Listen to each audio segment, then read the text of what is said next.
Big boss season 6 60th episode ഇതിൽ നമ്മൾ കാര്യമായിട്ട് നോക്കുകയാണെങ്കിൽ ഫസ്റ്റ് തന്നെ അപ്സര റസ്മിൻ ടോക്കാണ് സംഭവിക്കുന്നത്. നിങ്ങൾ എന്താണ് നമ്മളെ ഇങ്ങനെ കൂടുതലായിട്ട് ഈ ഒരു ഹോട്ടൽ ടാസ്കിൽ അവഗണിച്ച് എന്നൊക്കെ ഉള്ള പറഞ്ഞ പല പല പ്രശ്നങ്ങളും സംസാരിക്കുകയായിരുന്നു അവർ.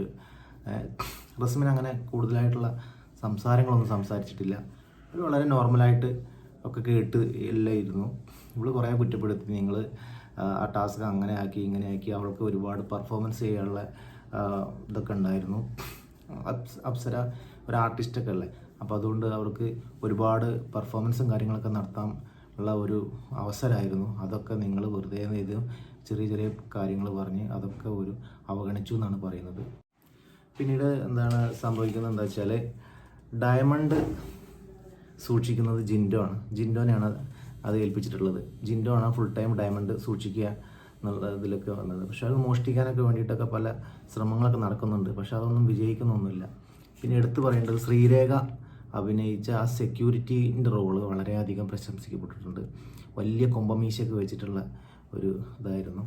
അതിനെക്കുറിച്ച് ശ്വേതാമേനോൻ സംസാരിച്ചിട്ടുണ്ട്. ഫുൾ ടൈം ആ ഒരു വേഷം അഴിച്ചു വയ്ക്കാതെ അത് ഫുൾ ടൈം മെയിൻറ്റെയിൻ ചെയ്തതിനെ പറ്റിയൊക്കെ നല്ല അടിപൊളി ആയിരുന്നുണ്ട് പറയുന്നുണ്ടായിരുന്നു. പിന്നെ റോബോ ജാസ്മിനെ പിരിച്ചു വിട്ട് ഇനി റസ്മിൻ പറഞ്ഞു, ഇനി നമുക്ക് ഈ റോബോ വേണ്ട, ഇത്ര സ്ട്രോങ് ആയിട്ടുള്ള റോബോ വേണ്ട എന്നുള്ള അവർ പേഴ്സണലായിട്ടുള്ള പ്രശ്നമൊക്കെ പറഞ്ഞിട്ട് റോബോനെ പിരിച്ചു വിടുകയാണ് ഉണ്ടായിട്ടുണ്ടായിരുന്നത്.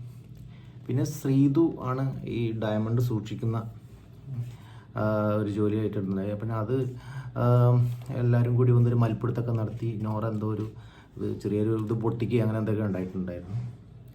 പിന്നെ ബിഗ് ബോസ് നമ്മളെ പവർ ടീമിനെ വിളിച്ചിട്ട് കൺസെഷൻ റൂമിൽ വിളിച്ച് കുറേ വാണിംഗ് ഒക്കെ കൊടുത്തു. ഇത് നല്ലൊരു ടാസ്ക് ആയിരുന്നു, ആ ടാസ്ക് നിങ്ങൾ ഈ ഒരു കോലത്തിലേക്ക് എത്തിച്ചു എന്നൊക്കെ പറഞ്ഞിട്ട് വളരെ രീതിയിലൊക്കെ സംസാരിക്കുന്നുണ്ടായിരുന്നു അവർ.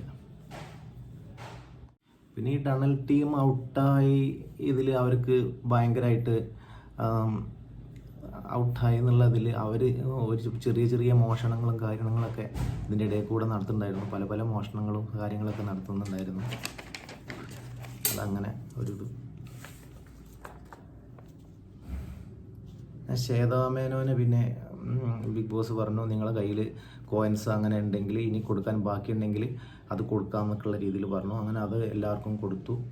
പിന്നെ അവരുടേതായ അഭിപ്രായങ്ങളൊക്കെ പറഞ്ഞു. നിങ്ങൾക്ക് ടീമിൽ പരസ്പരം ആരും വിശ്വാസമില്ല, പരസ്പരം ഒരു ഗെയിം എടുക്കുകയാണെങ്കിൽ ആരും തമ്മിൽ അങ്ങോട്ടും ഇങ്ങോട്ടും വിശ്വാസമില്ലാത്തൊരു ഇതാണ് പറയുന്നത്. പിന്നെ ശ്രീരേഖനെ കുറിച്ചൊക്കെ കുറേ പറയുന്നുണ്ടായിരുന്നു, ജാസ്മിനെ പറയുന്നുണ്ടായിരുന്നു, ജിൻഡോ ഒക്കെ പറയുന്നുണ്ടായിരുന്നു. പിന്നെ ലാസ്റ്റ് അവർക്ക് പവർ ടീമിൽ ഒരു ഗെയിമിംഗ് കൊടുത്തു. ആ ഗെയിമിൽ എന്താണ് ഡെൻ ടീമാണ് ജയിച്ചിട്ടുള്ളത്. അപ്പോൾ അതുകൊണ്ട് അവരായിരിക്കും ഇനി അടുത്ത പവർ ടീമായിട്ട് വരിക. അങ്ങനെയുള്ള രീതിയിലേക്കാണ്.